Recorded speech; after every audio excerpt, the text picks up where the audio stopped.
ایک ڈاکٹر کے کلینک کو کیسا ہونا چاہیے؟ آج سے 45 سال پہلے آپ نے کلینک کا آغاز کیسے کیا؟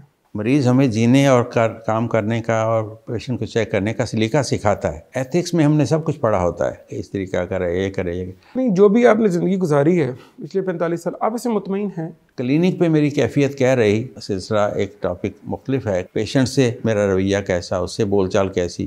کوئی ایسی میڈیسن رکھی ہو جو ایکچوئل میں میڈیسن نہیں ہے، صرف ایمٹی کیپسولز ہیں؟ بہت ساری اور رکاوٹیں آتی ہیں، فائنینشیلی آدمی ویک ہوتا ہے، اس کی وجہ سے ڈاکٹر کی طبیعت میں وہ خوش دلی سے چیک کرنا، وہ چیزیں بہت کمزور پڑ جاتی ہیں۔ بسم اللہ الرحمن الرحیم۔ معزز ناظرین، السلام علیکم۔ اے بی میڈیا پر اگلے پروگرام کے ساتھ آپ کی خدمت میں حاضر ہیں اور میں ہوں آپ کا میزبان محمد سہیل ریاض۔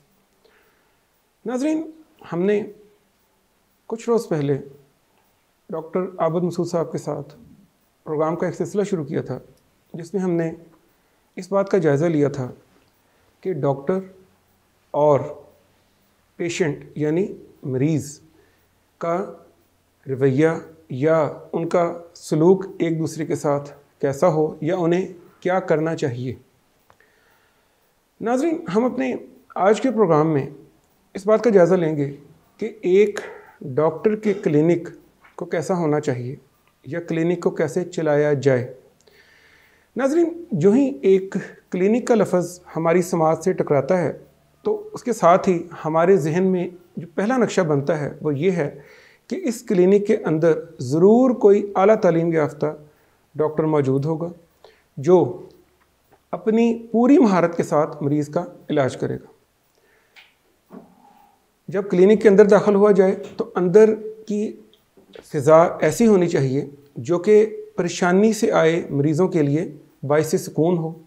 وہاں پہ جو عملہ ہو وہ باقاعدہ تربیت یافتہ ہو اور اس کی باقاعدہ کوئی ایسی ڈریسنگ یا اس کا کوئی یونیفارم ایسا ہو کہ دور سے ہی دیکھ کے پتہ چل جائے کہ یہ کلینک کا عملہ ہے۔ کلینک کے مختلف شعبہ جات جس طرح ڈسپینسری ہے، جس طرح استقبالیہ ہے اور یا ڈاکٹر کا کمرہ ہے، یا اگر مریض زیادہ موجود ہیں انتظار کرنا پڑ رہا ہے تو وہ باقاعدہ طور پر صاف طریقے سے ان کی وضاحت ہو اور وہاں پر مریض کی رہنمائی کے لیے باقاعدہ لوگ موجود ہوں۔ اور ناظرین، ایک اہم بات، جب بھی کوئی مریض کلینک میں داخل ہو تو اس بات کا بھی پورا اہتمام کیا جانا چاہیے کہ یہاں پر ہونے والے اخراجات جو بھی کلینک کے اندر ہوں ان کو بھی واضح طریقے سے چسپاں کر دیا جائے تاکہ مریض کو داخل ہوتے ہی بغیر دقت کے یہ تمام معلومات اس کو حاصل ہو جائیں اور وہ جو اپنی پریشانی لے کر آیا ہے اس میں اضافے کی بجائے یہ ساری چیزیں کمی کا باعث ہوں۔ ناظرین، یہ تو وہ ساری چیزیں ہیں جو ہم کسی کلینک سے جس کی توقع کرتے ہیں، لیکن حقیقت جو سی ہے وہ ہمیشہ تھیوری سے مختلف ہوتی ہے۔ آج ہماری خوش قسمتی ہے کہ ایک بار پھر ہمارے ساتھ ڈاکٹر عابد مسعود صاحب موجود ہیں۔ جیسا کہ میں نے اپنے سابقہ پروگرام میں بھی ان کا تعارف کروایا تھا کہ یہ گزشتہ 45 سال سے آنکھوں کے علاج سے منسلک ہیں اور ماشاءاللہ ایک بہت دلچسپ شخصیت ہیں۔ آپ ان سے کسی بھی موضوع پہ بات کریں تو آپ کو ضرور اس بات کا احساس ہوگا کہ اگر کسی انسان نے اپنی زندگی کو کسی صحیح انداز میں چلایا ہے تو اس کی مثال آپ کے سامنے ہے۔ پروگرام کا آغاز کرتے ہیں۔ السلام علیکم ڈاکٹر صاحب۔ وعلیکم السلام ورحمۃ اللہ وبرکاتہ۔ ڈاکٹر صاحب، آج ہم نے اس بات کا فیصلہ کیا ہے کہ ہم آپ سے یہ سمجھیں، جس طرح میں نے ایک سٹینڈرڈ پروسیجر تو بتا دیا کہ کلینک کو کیا ہونا چاہیے، لیکن میں یہ جاننا چاہوں گا کہ آج سے 45 سال پہلے آپ نے کلینک کا آغاز کیسے کیا؟ بسم اللہ الرحمن الرحیم۔ یہ کچھ بتانے سے پہلے میرا دل چاہ رہا کہ میں ایک شعر پڑھوں۔ بسم اللہ۔ ہم نے روتی ہی آنکھوں کو ہنسایا عابد، ماشاءاللہ۔ ہم نے روتی ہوئی آنکھوں کو ہنسایا عابد، اس سے بہتر تو عبادت نہیں ہوتی ہم سے۔ ماشاءاللہ، آپ کا اپنا ہی شعر ہے۔ یہ سوچ کے اگر زندگی میں سٹیپ لیا جائے کہ میں نے وہ کام بھی کرنا ہے جو جس سے اللہ خوش ہے اور گھر والے بھی خوش ہیں اور میں بھی۔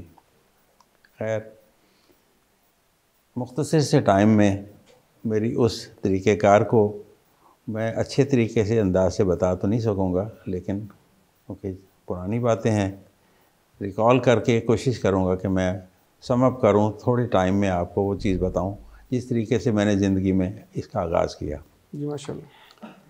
قائد اعظم میڈیکل کالج بہاولپور میں نے 1 سال جاب کیا, میڈیکل سرجری بہت اسٹیپس لیے وہاں پہ. اس کے بعد فیصل آباد میں جب میں آیا 1981 میں, تو ادھر میں نے پریکٹس شروع کی. سلیمی چوک جال پہ ایک کلینک میں نے کرائے پہ لیا, اس میں آغاز کیا. اور ایک ٹائم پہ میں ایئرپورٹ سے 3.5 میل دور آگے اڈا ستار ہے, وہاں پہ اپنی زمین ہوتی تھی, وہاں پہ کچھ لوگ میرے پاس آئے کہ جہاں ڈاکٹروں کی کمی ہے آپ تشریف لائیں. میں راضی نہیں تھا, پیرنٹس کے کہنے پہ میں نے ادھر جانا شروع کر دیا. گاڑی نہیں تھی, موٹر سائیکل پہ جاتا تھا 3.5 میل ایئرپورٹ سے بھی آگے, اور 3 سال لگاتار میں وہاں جاتا رہا ہوں. تو وہ میرا ایک محنت اور کوشش, ہر موسم, ہر طبیعت کی کیفیت میں نے کوئی چھٹی نہیں کی, باقاعدگی کو مد نظر رکھا. اور میں نے 3 سال میں صرف شادی کے لیے اپنی 2 چھٹیاں تھیں میری, وہ میں نے کی. اس وقت جمعہ چھٹی ہوا کرتی, جمعہ اور ہفتہ میں نے انجوائے کیا. اس کے علاوہ 3 سال میں نے کوئی چھٹی نہیں کی. یہ سٹیپ اس لیے لیا کہ والد صاحب بہت زوردار طریقے سے انہوں نے یہ کہا کہ ابتدا میں اگر تمہیں خدمت کا جذبہ آئے گا تو زندگی ساری اسی پینل پہ چلنا ہوگا آپ کو, تو مزاج بن جائے گا کہ آپ ریلیکس رہیں گے. بہت کم قیمت پہ وہاں پہ سلسلہ شروع کیا, الحمدللہ اچھا رہا. یہ تو آغاز تھا. ساتھ ساتھ میں سول ہاسپٹل میں آئس کے شعبے میں نے جاب سٹارٹ کیا. ٹھیک. ڈاکٹر صاحب, اب آپ نے جب کلینک کا آغاز کر دیا, ظاہری بات ہے کہ انسان ایک چیز کا آغاز کرتا ہے, لیکن پھر جس طرح وقت گزرتا ہے ایک خاص طریقہ وہ روزمرہ زندگی سے سیکھ کے پھر اپناتا ہے. آپ نے اس میں کیا طریقہ اپنایا, اور آپ کی جو سب سے زیادہ اہمیت تھی وہ کون سی اہم باتیں تھیں؟ یہ سب سے امپورٹنٹ کویشچن ہے آپ کا کہ اہمیت کس چیز پہ رکھی. کلینک سٹارٹ کر دیا جاتا ہے, آدمی نیا کام پہ آتا ہے, اجنبی ہوتا ہے. آپ یقین کریں کہ میں نے یہ چیز دیکھی ہے کہ پیشنٹس اور میڈیکل ریپس ہمیں بہت کچھ سکھاتے ہیں, وہ نالج فراہم کرتے ہیں ہمیں. مریض ہمیں جینے اور کام کرنے کا اور پیشنٹ کو چیک کرنے کا سلیقہ سکھاتا ہے. ایتھکس میں ہم نے سب کچھ پڑھا ہوتا ہے کہ اس طریقہ کرے, یہ کرے, لیکن زندگی ایک ایکسپیرئنس کے ساتھ, یعنی کہنا چاہیے کہ یہ ایکسپیرئنس ایسی چیز ہے کہ وقت کے ساتھ انسان کو ملتا ہے, وہ کسی کے کہنے اور پڑھنے پڑھانے سے نہیں ملتا. تو وہ اتنے سال کام کرنے کے بعد کچھ چیزیں ہمیں ایسی ملیں جو درمیان میں پہلے ہمیں اپنی کمی محسوس ہوتی رہی کہ اس کام میں ہم نے یہ کمی ہے, یہ انداز ہمارا ٹھیک نہیں تھا. فلاں طریقہ کرتے کرتے یہ ایک آدمی پختہ ہو جاتا ہے اس لائن پہ, اور اس پہ سیٹسفائی ہو جاتا ہے. یعنی کہ روزمرہ زندگی کی جو غلطیاں نکلتے چینجز آتے ایک جگہ پہ آ کے آدمی سیٹسفائی ہو جاتا ہے. اور پھر آپ کا ایک سوال کا دوسرا جز تھا کہ آپ نے جو اہمیت کس چیز کو دی. آپ یقین کریں کہ اللہ تعالیٰ نے مجھے حرمین میں اپنے گھر بلایا 6-7-8 دفعہ, آج کے علاوہ 6-7 دفعہ میں گیا ہوں. ٹاپ پرائرٹی پہ 2-3 دعاؤں میں سے سب سے اوپر والی دعا یہ ہوتی تھی کہ یا اللہ میں مریضوں کے حق میں تلخ نہ رہوں, سافٹ رہوں, نرم مزاجی اختیار کروں. اس کو میں نے سر فہرست رکھا. دوسری چیز جو میں نے کلینک سٹارٹ کرتے وقت اور آج تک اس چیز کو اپنایا ہے, اپنی طور پہ پوری کوشش کی ہے, وہ یہ ہے کہ باقاعدگی کو ہاتھ سے نہ جانے دو. یہ ایسا سٹیپ ہے کہ اگر پیشنٹ پہنچتا ہے اور ڈاکٹر موجود نہیں ہے, بہت ڈسارٹ ہوتا ہے. پیشنٹ 10 بجے کا بیٹھا ہوا ہے, سویر 6-7 بجے کا بیٹھا ہے, تو وہ ڈاکٹر آ رہا ہے دوپہر 12-1 بجے, تو یہ پریشانی کا باعث. بہت پریشانی. باقاعدگی بہت امپورٹنٹ چیز ہے. ٹھیک, جو ٹائمنگ آپ کے کلینک کے لکھے ہیں اس پہ وہاں موجود ہوں. جی. ٹھیک. اچھا ڈاکٹر صاحب, یہ فرمائیں کہ آپ نے 45 سال, جو کہ اب تقریباً نصف صدی کا قصہ ہے, 2-4 برس کی بات نہیں ہے, آپ اپنی جو بھی آپ نے زندگی گزاری ہے پچھلے 45 سال, آپ اسے مطمئن ہیں؟ الحمدللہ بالکل. میں 100% دل سے کہتا ہوں, باوضو ہوں, اور یہ بڑے خوشی کے ساتھ یہ میں بات کہتا ہوں کہ میں نے زندگی میں جتنا سفر یہ طے کیا کلینک کا, اس میں 99.9% لوگ مجھ سے خوش ہیں ماشاءاللہ. اور میں اس بات سے ہی خوش ہوں کہ میں نے اپنی طرف سے جتنی میری ہمت, کوشش, نالج ہمدردی سورس میں نے اپلائی کی ہے تو میں کامیاب رہا ہوں. ٹھیک. اور یہی سبق میں نے آنے والے بچوں کو دیا. اب کلینک پہ میری کیفیت کیا رہی وہ ایک سلسلہ ایک ٹاپک مختلف ہے کہ میں نے کس انداز سے بیٹھا، پیشنٹ سے میرا رویہ کیسا، اس سے بول چال کیسی. ریسیپشن کے بعد آپ نے جو بات کی ہے بہت بہتر ہے کہ فیس کا بورڈ لگا ہو تاکہ اس کو الجھن نہ ہو، پہلے پتہ چل جائے، بعد میں اور ڈسکشن نہ کرنی پڑے اس سے. آنا جانا پیشنٹ کا سہولت ساری چیزوں کا خیال رکھتے ہوئے میں نے کیا.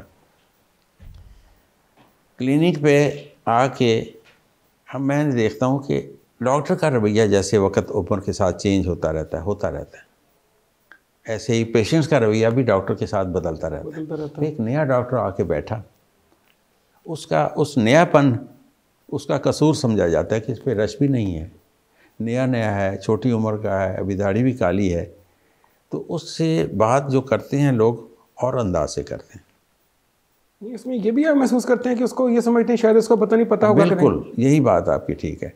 یعنی اس کو اجنبی سمجھتے ہیں اور یہ سمجھتے ہیں کہ جو نسخہ لکھ رہا ہے شاید میرے لیے پہلی دفعہ لکھ رہا ہے، پتہ نہیں اس کو پتہ بھی چلا یا نہیں چلا. یہ ایسے اور بہت ایسے میں نے شاید ذکر کیا تھا، سٹارٹ کیا کلینک پہ تو بیٹا بیٹا کہہ کے بلاتے تھے ہمیں. کچھ مدت جونیئر سمجھتے ہیں. ہاں کچھ مدت گزری کہ کچھ گاؤں کے لوگ یا اور لوگ بھائی جان کہہ کے بلانے لگ گئے. کچھ 10 سال گزر گئے. اگلے 8-10 سال کے بعد میں نے دیکھا کہ کچھ گاؤں کے لوگ آتے ذرا سے بال کو سفید آنے لگے تو چاچا جی یہ کریں، چاچا جی میرا بلڈ پریشر دیکھیں، یہ تکلیف ہے کہ یہاں تک پہنچ گئے. اور پچھلے 8-10 سال پہلے کی بات ہے کہ ایک خاتون بیٹھی، ان کے دونوں بیٹے ساتھ کھڑے ہیں، تو اس نے کہا کہ دادا ابو کو سلام کرو. یعنی ہمیں اس سٹیج تک لوگوں نے پہنچایا. ان کا رویہ یہ ہے کہ ان کے دل میں یہ چیز پیدا ہوتی گئی کہ یہ کچھ بڑا ہے.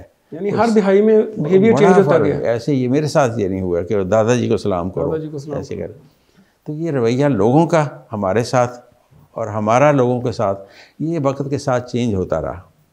لیکن انسان کی بیسک ایک خصلت ہونی چاہیے کہ ہر آئے پیشنٹس کو وہ یہ نہ سمجھے کہ یہ کوئی امیر ہے، یہ کوئی غریب ہے، اسے نفرت ہو یا کسی لباس سے نفرت ہو. یہ نہیں ہونا چاہیے. یہ ابتدائی وہ چیزیں ہیں جو کلینک سٹارٹ کرنے سے پہلے انسان کے دل میں ہونی چاہیے کہ میں اس کام کے لیے جا رہا ہوں جس سے لوگوں کو بینیفٹ ملے. مجھے اللہ تعالیٰ بینیفٹ دے دے گا، لیکن یہ سوچ مشکل سے آتی ہے. جتنے پیسے ماں باپ لگا کے اس کو میدان میں لاتے ہیں، اس سے امیدیں زیادہ وابستہ ہوتی ہیں، تو اس کے لیے ایک بڑی ٹینشن ہو جاتی ہے. ڈاکٹر صاحب یہاں پہ میں ایک بات ایڈ کرنا چاہوں گا. آپ نے ایک بڑی اچھی بات بیچ میں کی ہے کہ شروع میں آدمی کی وہ مارکیٹ ویلیو نہیں ہوتی یا لوگ اس کو اتنا تجربے کار نہیں سمجھتے، لیکن فیملی جس نے اس کو پڑھا کے وہاں بھیجا ہے، والدین، ان کی بہت توقعات ہوتی ہیں. آپ کیا سمجھتے ہیں یہ توقعات جو انسان کے اوپر بوجھ ڈالتی ہیں، یہ اس کا بیہیویئر یا اس کا جو طرز عمل ہے کلینک پہ اس کو تبدیل کرتے ہیں کہ وہ جلد بازی کرتا ہے زیادہ؟ بالکل. میرے ساتھ جو پوزیشن میری ذاتی رہی ہے اور میں اس کو بہتر نہیں سمجھتا جو میں بتانے لگا ہوں، کسی اور کی بات نہیں کریں گے. ٹینس ہو جاتا ہے بعض اوقات پیشنٹ کے ساتھ آدمی، ماحول کی کھچاؤ کی وجہ سے، حالات کی ایسے معاملات کی وجہ سے بہت ساری اور رکاوٹیں آتی ہیں. فائنینشیلی آدمی ویک ہوتا ہے، اس کی وجہ سے ڈاکٹر کی طبیعت میں وہ خوشی، وہ خوش دلی سے چیک کرنا، وہ چیزیں بہت کمزور پڑ جاتی ہیں. صحیح، بالکل ٹھیک. لیکن کچھ وقت کے بعد جب یہ سارا آدمی کو احساس ہوتا ہے کہ نہیں پیار بھی کوئی چیز ہے، پیشنٹ اس طریقے سے چلے تو زیادہ خوش ہوتا ہے، مجھے یہ کرنا چاہیے، دین اسلام ہمیں یہ کہتا ہے. آہستہ آہستہ ٹھنڈا ہوتے ہوتے کچھ سالوں کے بعد آدمی یا ڈاکٹر ہے، گرم کرنے والے بھی پیشنٹس ہیں اور ٹھنڈا کرنے والے بھی لوگ آتے ہیں، اعتماد سے بات کرتے ہیں، جی آپ کی دوائی سے فرق پڑا، ہم خوش ہوتے ہیں آپ کی کلینک پہ آ کے. بے شمار ایسے فکرے سن کے آدمی کے دل ٹھنڈا ہوتا جاتا ہے اور اس کا رویہ جو ہے خود ہی پولائٹ ہو جاتا ہے. یہ پیشنٹ کے ہاتھ میں بھی ہے. ڈاکٹر صاحب ایک سوال میں یہاں پہ اور لینا چاہوں گا. جس طرح آپ نے کہا کہ شروع میں لوگ کہتے ہیں بیٹا بیٹا کہہ کے، آپ کیا سمجھتے ہیں کہ شروع میں جس وقت آپ آتے ہیں وقت کے ساتھ ساتھ آپ کے کام میں بھی پیشنٹس دیکھ دیکھ کے نکھار آتا جاتا ہے، کام آپ کا سموتھ ہوتا جاتا ہے، یعنی آپ کو زیادہ اس کے اندر آپ کا گرپ بڑھتی جاتی ہے آپ کی؟ بالکل. دنیا کا کوئی کام بھی ہے، کوئی مکینک ہے، کوئی کچھ ہے، کوئی ٹیکنیشین ہے یا کوئی ٹیچر ہے، اس ابتدا میں پہلے دن لیکچر دے گا تو اس کی کنڈیشن اور ہوگی. آہستہ آہستہ اتنا نکھار آ جائے گا کہ اس کے کسی ٹاپک پہ بھی کھڑا کر دیں تو وہ اچھے انداز سے وہ پیش کرے گا. ایسے ہی ڈاکٹر میں کافی کمی فیل کرتا ہوں میں کہ اس کو سٹارٹ پہ مثال کے طور پہ پیشنٹ آ گیا میرے پاس، ہاں جی کیا تکلیف ہے جی، ساتھ ہی دوائی لکھنا شروع کر دی. یہ ابتدا میں کچھ ڈاکٹر کرتے ہیں. میں کہتا ہوں کہ آتے ہی پوچھیں کہ کہاں پہ رہتے ہیں آپ کی تعلیم کتنی ہے، آپ کی عمر کتنی ہے، آپ کی ذمہ داری کتنی ہے، آپ کا ڈسٹینس آنے جانے کا کتنا ہے، بچے کتنے ہیں، گھر اپنا ہے کہ نہیں، فائنینشیلی پوزیشن سامنے آئی، بیماری ڈسکس کر لی، پھر اس پہ بوجھ بھی اتنا ڈالا جتنا وہ سنبھال لینے والا ہے. یہ پہلے ہم میں نہیں ہوا کرتا تھا، ہمیں کمی تھی کہ ساری چھان بین وہ نہیں ہوتی تھی ہم سے، جلدی سے کچھ کام کرنا تو ریسٹ نہیں بیٹھنا، فارغ ہونا. یہ بعد میں کنڈیشن ہوئی، پالشنگ ہوتی ہے انسان کی، تو وہ آپ کی بات ٹھیک ہے. ڈاکٹر صاحب یہ ایک چھوٹی سی بات میں اور آپ کہتے ہیں نا، میں نے پوچھتا ہوں کہ آپ کے آنے جانے کا ڈسٹینس کتنا ہے، بچے کتنے ہیں، گھر اپنا ہے، کرائے کا ہے، یعنی یہ ساری اس کی ذاتی معلومات آپ لیتے ہیں. آپ اس کو بیماری کی وجوہات میں شامل کرتے ہیں؟ بیماری کی وجوہات میں نہیں شامل کرتے ہیں، لیکن اگر کوئی ٹینشن میں آ رہا ہے، سر درد لے کے آ رہا ہے، اس سے پہلے یہ کیفیت معلوم کرنا ضروری ہے. ٹھیک کہ اگر اس کی کمزوری ہے، فائنینشلی کمزور ہے، پھر یہ کنڈیشن لے کے آ رہا ہے تو اس کی کیفیت کسی اور علاج سے ہوگی. بالکل ٹھیک. اور بیماری کی ریزن ہے، کوئی جسمانی بیماری کی ریزن ہے، روحانی نہیں ہے، جسمانی ہے، تو اس کی کیفیت اور تو علاج ہوگا. تو ان کویشچن سے ہمیں یہ پتہ چلے گا. بالکل ٹھیک. اور ایک چھوٹی سی بات اور، سم ٹائمز ایسا بھی بعض اوقات ہوتا ہوگا کہ آپ کو پتہ چلتا ہے کہ یہ جس بیماری کو سمجھ رہا ہے وہ ہے ہی نہیں، اس کے دماغ پہ صرف اثر ہے. اس صورت میں پھر آپ کیا کرتے ہیں وہاں پہ؟ اول تو کوشش کرتے ہیں کہ اس کا فلی معائنہ کرنے کے بعد اس کو یہ کلیئر کر دیا جائے کہ جس چیز کو آپ لے کے آئے ہیں اس معاملے میں آپ فکر نہ کریں، یہ سب کچھ نہیں ہے. ٹھیک.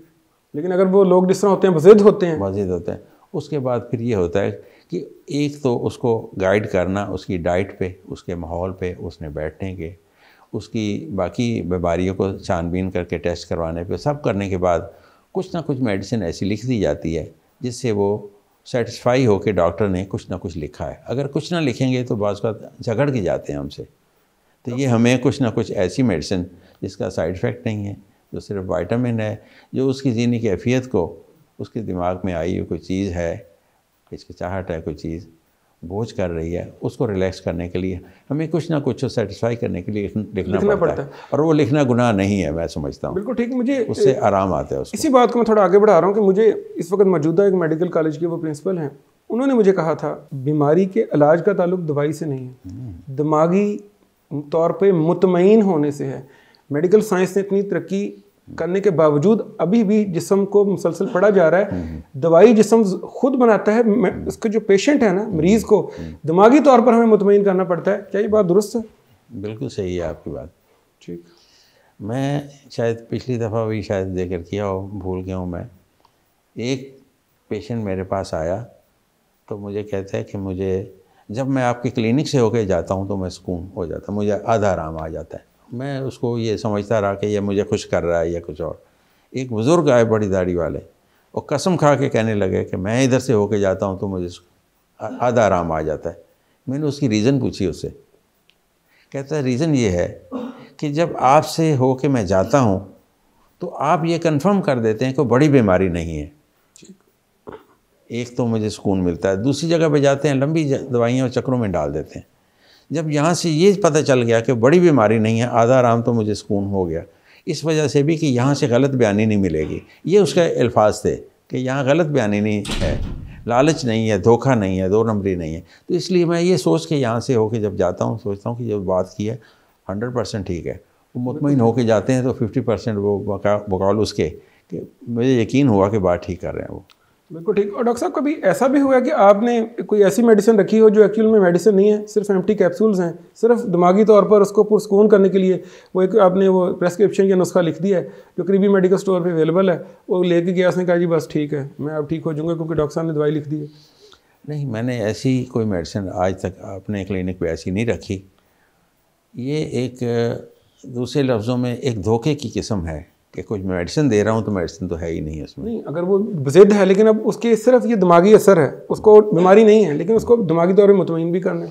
وہ ریلیکسیشن کے لیے کچھ میڈیسن ایسی ہیں جو سائیڈ افیکٹ نہیں کرتی، اس کو مطمئن کرتی ہیں. اس کی اگر ویکنیس ہے تو اس کو دور کرتی ہیں، اس کو مزاج کو تھوڑا خوش کر دیتی ہیں، ٹینشن فری کر دیتی ہیں. ایسی میڈیسن بے شمار دیں. تو آئز کے ڈاکٹر کے پاس دن رات لوگ پیپرز لے کے آتے ہیں کہ نظر ٹیسٹ کریں جی سر درد ہے، تو 95% ہم دیکھتے ہیں کہ اس کو اینک کی کوئی ضرورت نہیں ہوتی، 5% وہ ہیں جنہیں اینک لگانے کی ضرورت ہوتی ہے۔ بالکل ٹھیک۔ ڈاکٹر صاحب اب 45 سال گزر چکے، آپ آج جس زندگی کی سٹیج پہ بیٹھے ہیں، اگر آپ کو ایک موقع اور دیا جائے، آپ کو ساری یہ ہم اس فلم کو ریوائنڈ کر دیں اور آپ کو کہا جائے کہ 40 سال پیچھے سے دوبارہ سٹارٹ کریں، کیا تبدیلیاں آپ لانا چاہیں گے؟ اس سلسلے میں ایک بہت پرانی بات مجھے یاد آ گئی آپ کے کویشچن کرنے سے۔ صحابہ کرام کے دور میں بزرگ بیٹھے تھے وہاں پہ، صحابہ کرام بیٹھے تھے، تو یہ کویشچن کیا کہ اگر آپ کو یہ کہا جائے کہ 24 گھنٹے کے بعد آپ نے دنیا سے چلے جانا ہے تو آپ کا رویہ کیا ہوگا؟ بالکل ٹھیک۔ کسی نے کہا جی میں تو روزے شروع کر دوں گا، میں سجدے میں گر جاؤں گا، میں خیرات زکوٰۃ کروں گا، میں یہ کروں گا وہ کروں گا، کسی نے قرآن پڑھنے کا کہا، کسی نے اور عبادات کا اپنا ذکر کیا۔ ایک بہت جلیل القدر صحابی بیٹھے تھے، نام بھول گیا ہوں میں، انہوں نے کہا جیسے زندگی میں گزار رہا ہوں اب میں بعد میں ویسے ہی گزارتا رہوں گا۔ اچھا، گڈ۔ تو آپ کے سوال کا جواب اس میں آ گیا کہ سچی بات پوچھیں کہ مجھے اگر پوچھا جائے کہ اگلے 40 سال اور ملیں تو کلینک کس انداز سے چلائیں گے، یقیناً میں بالکل اسی انداز سے چلاؤں گا، لیکن اس میں وہ چینج کروں گا جس پہ مجھے پشیمانی ہے کہ میں ابتدا میں تھوڑا سا ٹائٹ ہو جاتا تھا پیشنٹ کے ساتھ، لالچ نہیں کبھی کی، وہ طریقہ کار میرا سارا وہی رہے گا۔ کلینک میں آنا جانا غریب آدمی کا، تگڑے آدمی کا، باقی اٹھنا بیٹھنا کرنا کرانا وہ سب سیم رہے گا، لیکن وہ اس میں چینج ضرور آئے گی کہ وہ بھی ایکسپیرینس کے ساتھ ہی، اب کیونکہ پتہ چلتا ہے کہ پہلے زندگی جو گزری اس میں کچھ بے ترتیبی یہ تھی۔ ایک دوسری بے ترتیبی میں سمجھتا ہوں یہ ہے کہ پیشنٹ باہر سے آیا، تکلیف میں ہے فوری دیکھ لیا، غریب ہے کمزوری ہے بہت تکلیف میں ہے فوراً دیکھ لیا، اس کے علاوہ باری کو قائم رکھا، باری کے بغیر میں نہیں دیکھتا تھا۔ لیکن کبھی کبھی بے ترتیبی کب ہوتی تھی، بہت ہی قریبی ریلیٹیو آ گیا، اگر میں نہیں دیکھتا تو ناراضگی کا ڈر ہوتا تھا اس کو، اس وقت میں کچھ بے ترتیبی میری رہی ہے، وہ میں سوچتا ہوں کہ میں ایسی بے ترتیبی زندگی دوبارہ کلینک کروں گا تو جیسے اب نہیں کر رہا۔ کیوں؟ علیحدہ روم بنایا، وہاں بیٹھو میں آ رہا ہوں، پیشنٹ کی ترتیب وہی رکھی، اس کو علیحدہ جگہ دے دی۔ نہیں تو کیا یہ ممکن ہے کہ آپ اس کو بٹھا دیں اور دیکھیں نا؟ جی بالکل، ان کو کہا 2 منٹ بیٹھے میں ابھی آ رہا ہوں۔ ٹھیک۔ کیونکہ روم سے علیحدہ بن گئے، بعض کا لیڈیز بیٹھی ہوتی ہیں کوئی ڈسکس کر رہی ہوتی ہیں، ان کے ساتھ خاتون ماں بیٹی بیٹھی ہیں باپردہ لوگ، تو باہر سے آنے کی وجہ سے 2 منٹ بیٹھے میں آپ کے پاس آ رہا ہوں، سائڈ روم ہے ہمارے 3-4 بنے ہوئے 9 روم ہیں، تو اس میں کسی میں بٹھا دیا میں آ رہا ہوں، جا کے اس سے مل لیا پوچھ لیا، واپس آ کے پیشنٹ کی ترتیب کو باقاعدہ اسی طریقے سے بیل بجتی ہے، ڈائل کے اوپر جن کا نمبر آتا ہے وہ روٹین وائز ہمارے چلتے ہیں، تو ان کو آنا جانا پرچی کے سلسلے کو نمبرنگ ہوئی ہے کمپیوٹرائز، تو وہ چلتا رہتا ہے، لیکن پہلے وہ میں اس میں کمی بیشی ہوتی تھی، یہ کمی محسوس کرتا کیا ہوں۔ کبھی ایسا بھی ہوا کہ کبھی آپ نے کسی کو ٹائم پہلے دے دیا ہے تو جو بیٹھے ہیں پہلے سے ان میں سے کسی نے بہت زیادہ اعتراض کیا اور بعد ذرا جھگڑے تک بھی آ گئے؟ بہت بری طرح ہوا، ایک ٹیچر سے ہوا۔ اچھا۔ وہ کیا تھا کہ میرے بھائی کا بیٹا بھتیجا میرا اوپر ہی تھا، جو اسی بلڈنگ کا مالک بھی تھا، میں بھی میرے ساتھ ہی، اس نے آ کے کہا کہ مجھے بہت سخت تکلیف ہے، تو جس کی باری ہے وہ ٹیچر تھے، ان سے پہلے پوچھا کہ مجھے تکلیف زیادہ ہے، اگر آپ اجازت دیں تو میں پہلے چلا جاؤں، اس نے اجازت دی، بعد میں وہ اسی ٹیچر نے بہت غصہ کیا، ہم نے یہ کہا کہ ہم یہ فیس آپ کو واپس کرتے ہیں، معذرت کرتے ہیں، آپ کو فری دیکھتے ہیں، ابھی تشریف لائیں، ٹھنڈا تو کیا اپنے طریقے سے، لیکن بے ترتیبی ہونے سے آپ کی بات ٹھیک ہے، لوگوں کو غصہ آتا ہے اور آنا چاہیے۔ ایک آدمی میں کٹنگ کروانے جاتا ہوں، 3 آدمی سامنے بیٹھے ہوتے ہیں، وہ کہتے ہیں ڈاکٹر صاحب آئیں، میں کہ میں نہیں آتا، میری ترتیب 40 سال سے کچھ اور ہے، مجھے آپ بے ترتیب کرنا چاہ رہے ہیں، میں دوبارہ آ جاؤں گا، اتنے بجے نماز پڑھ کے آتا ہوں، میں اپنی باری سے نہ ہٹیں۔ میں باری سے نہیں ہٹتا، اور لوگوں کو بھی ایسے ہی یہ کہتا ہوں کہ باری سے اٹھیے۔ ڈاکٹر صاحب پروگرام کے آخر میں آپ کوئی پیغام کلینک کے حوالے سے، کلینک بیہیویئر کے حوالے سے مریضوں کو دینا چاہیں؟ پیشنٹس کے حوالے سے ایک نیکسٹ پروگرام میں کبھی اللہ تعالیٰ نے موقع دیا اور آپ نے بلایا تو انشاءاللہ اس میں کریں گے، لیکن ڈاکٹرز کے لیے کچھ پیغامات میں چاہتا ہوں کہ میں کچھ دوں۔ جی بسم اللہ۔ میں کلینک پہ جا کے بیٹھا تو کاغذ اٹھایا تو سٹارٹ پہ دل میں تو کم از کم بسم اللہ پڑھ لیا جائے، اللہ کو یاد کیا جائے، اللہ کی بڑائی بیان کی جائے، اس کے بعد شروع کیا جائے۔ دوسرا بہتر ہے کہ اپنے ہاتھ سے ہوا شافی لکھا جائے اس نسخے کے اوپر، جس سے مانگنا ہے دن رات تو اسی کا نام لے کے آغاز کیا جائے۔ یہ ہمیں ڈاکٹرز میں کمی بیشی آتے ہی کیا ہے، تکلیف تو شروع کرتے ہیں، اس میں کوئی وہ اللہ کا عمل دخل نہیں رہتا تو برکت کمزور پڑ جاتی ہے۔ میں سمجھتا ہوں کہ یہ بہت امپورٹنٹ چیز ہے، اس یاد کر کے بیٹھیں۔ کلینک پہ میں نے 45 سال تقریباً یا 40 سال کنفرم کہ میں نے کام کیا۔ ایک آدھ دفعہ کے علاوہ میں ہمیشہ باوضو رہتا ہوں، صبح سے رات تک میری روٹین ہے، اور کبھی کوئی آپریشن بغیر وضو کے میں نے نہیں کیا۔ یہ ایک میری اپنی ترتیب ہے، اس میں ہر آدمی کی اپنی کیفیت۔ یہ بھی تو ہو سکتا ہے ڈاکٹر ہو تو کرسچین ہو، احمدی ہو، فلاں ہو، بے دین ہو، بے نماز ہو، کچھ اپنی ترتیب سے چلے گا، لیکن نمازی ایک ڈاکٹر ہے، مسلمان ڈاکٹر ہے، اس کو یہ باوضو ہو کے بیٹھنا بہت بہتر ہے، اس میں مصلحت ہے۔ اور پھر اس میں یہ برکت یہ ہے کہ اچانک کوئی ٹائم آ گیا نماز کا تو سب عملے کو بھی پڑھائی، میں نے خود بھی پڑھی۔ علیحدہ ایک روم بنایا ہم نے، پریئر روم ہے تو وہاں پہ، تو اس وضو کا ایک بینیفٹ مجھے یہ ملا۔ تو یہ دوستوں سے میری گزارش ہے کہ باوضو بیٹھیں، اس میں برکت ہے۔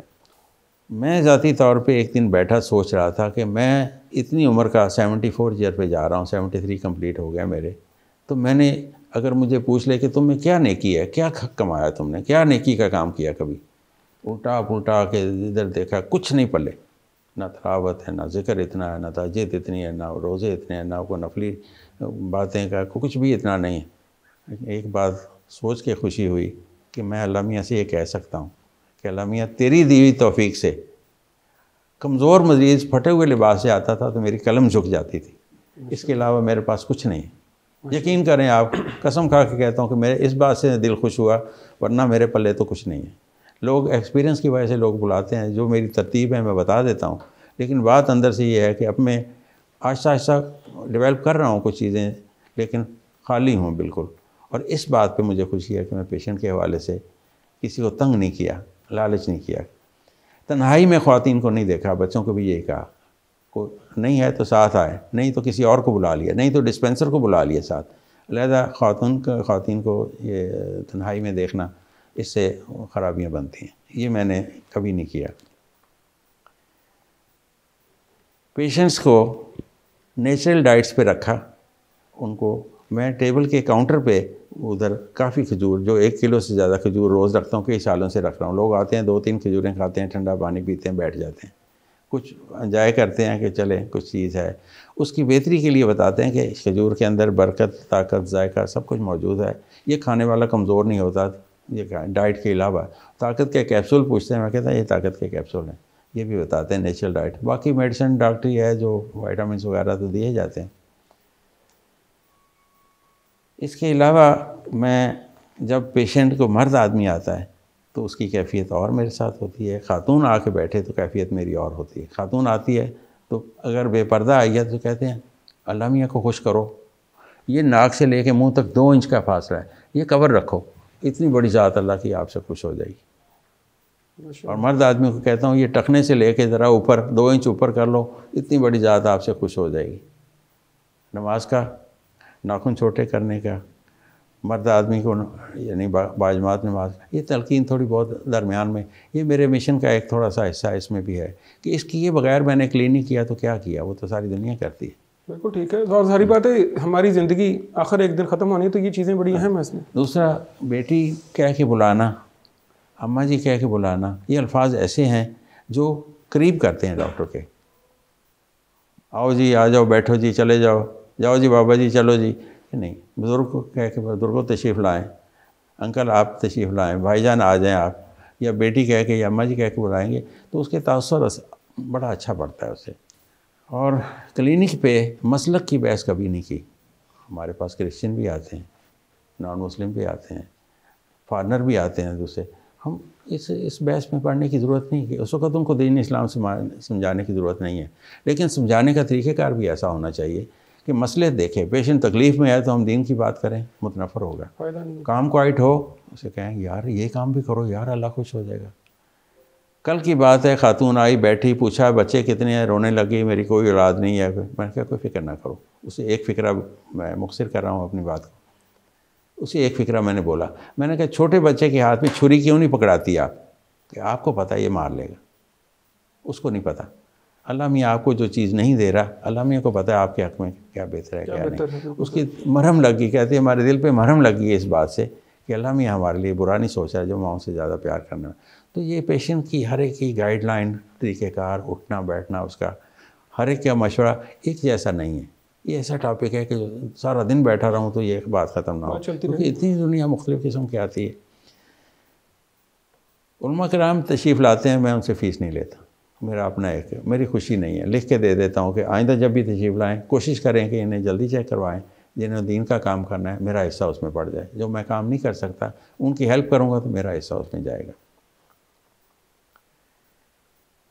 بچوں کے لیے خاص طور پہ میں نے، بچہ ایک آتا ہے اٹھایا ہوتا ہے رونا شروع کر دیتے ہیں، میں ایک ٹافی بیگ سے نکالتا ہوں ٹیبل پہ رکھتا ہوں، وہ ٹافی کو دیکھنے لگ جاتا ہے، چپ کرتا ہے، میں جلدی جلدی آنکھیں دیکھتا ہوں۔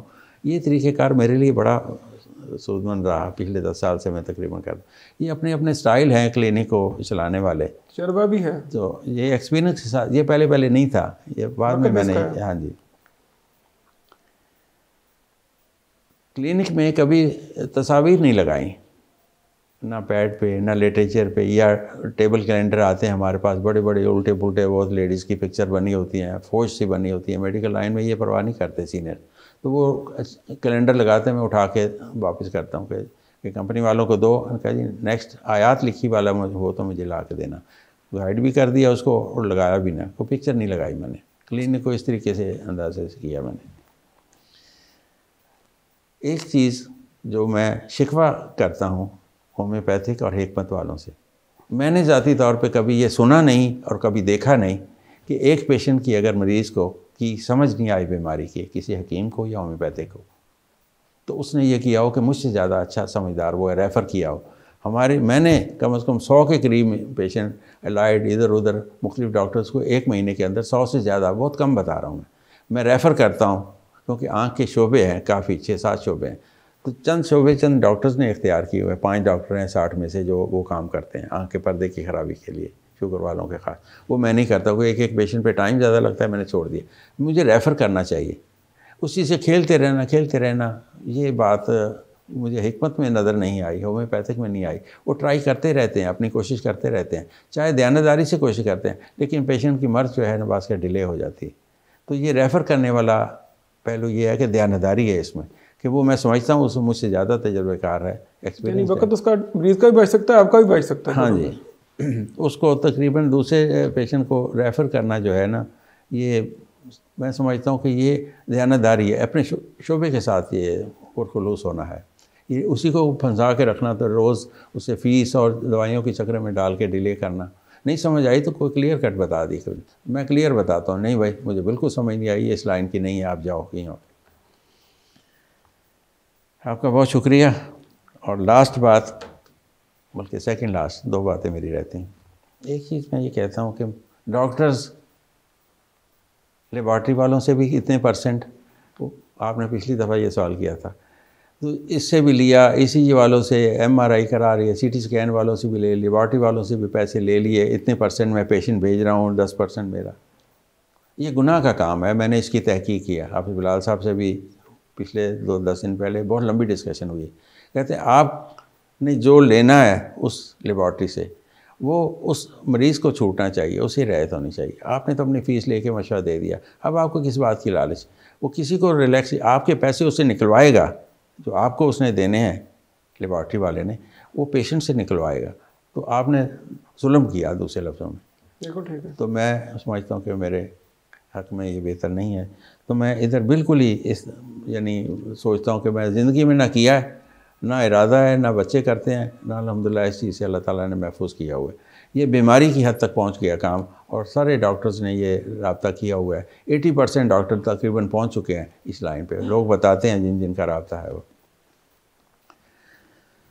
اور لاسٹ چیز، میں آپ لوگوں سے بھی، ناظرین سے بھی یہ گزارش کروں گا، اپنے بھی بچوں کے لیے تو سب دعائیں کرتے ہیں، اپنے کاروبار کے لیے دعائیں کرتے ہیں، ڈاکٹر کو کی بھی دعاؤں کی ضرورت ہے۔ میری گزارش ہے کہ آپ ڈاکٹروں کے حق میں اللہ سے ہاتھ اٹھا کے جب بھی موقع ملے دعا ضرور کریں۔ کہ ہم اس مقدس پیشے کی لاج رکھیں. بالکل ٹھیک. اور مریضوں کے بیماروں کے حق میں اپنا اچھا کردار جیسے کہ لوگ ہم سے امید رکھتے ہیں تو ہم اپنا اس کو دینی اور دنیاوی فرض سمجھتے ہوئے اس کو اچھے طریقے سے انجام دیں. یہ ہمیں ان دعاؤں کی سخت ضرورت ہے. بالکل ٹھیک. بہت سخت ضرورت ہے. اور ہمیں یہ رواج ہی نہیں ہے ڈاکٹر کے لیے دعا کرنا. مریضوں کے لیے دعا تو کی جاتی ہے اللہم مرضانا مرض المسلمین، لیکن ڈاکٹرز کے لیے دعا نہیں. میری ساتھیوں سے یہ گزارش ہے کہ اللہ تعالیٰ لوگوں کو یہ توفیق دے کہ ڈاکٹرز کے لیے بھی دعا کریں، اور ڈاکٹرز کا حق بنتا ہے کہ اپنی پوری کوشش دیانتداری سے اس کام کو ایک مشن سمجھتے ہوئے اپنی دنیا اور آخرت سنوارنے کے لیے اچھے انداز سے پیش کریں. بہت بہت شکریہ آپ کا. ڈاکٹر صاحب آپ کے آنے کا بہت شکریہ کہ آپ نے اتنا اپنی مصروفیت میں سے وقت نکالا. ہم آپ کو بہت شکر گزار ہیں. انشاءاللہ ہم آپ کو آئندہ بھی بلاتے رہیں گے. اس کے ساتھ ہی ناظرین ہمارے آج کے پروگرام کا وقت اب ختم ہوتا ہے. ڈاکٹر صاحب کی باتیں سن کر جو بات میں سمجھا ہوں تو مجھے نبی کریم صلی اللہ علیہ وسلم کا وہ ارشاد یاد آ رہا ہے کہ دین خیر خواہی ہے. تو صحابہ نے پوچھا کس کے ساتھ؟ تو آپ صلی اللہ علیہ وسلم نے فرمایا لوگوں کے ساتھ. تو لوگوں کے ساتھ خیر خواہی کیا ہے؟ وہ ڈاکٹر صاحب کی گفتگو کا خلاصہ ہے. میں یہ سمجھا ہوں کہ ایک ڈاکٹر کے لیے جو سب سے اہم چیز ہے وہ ہے دیانت.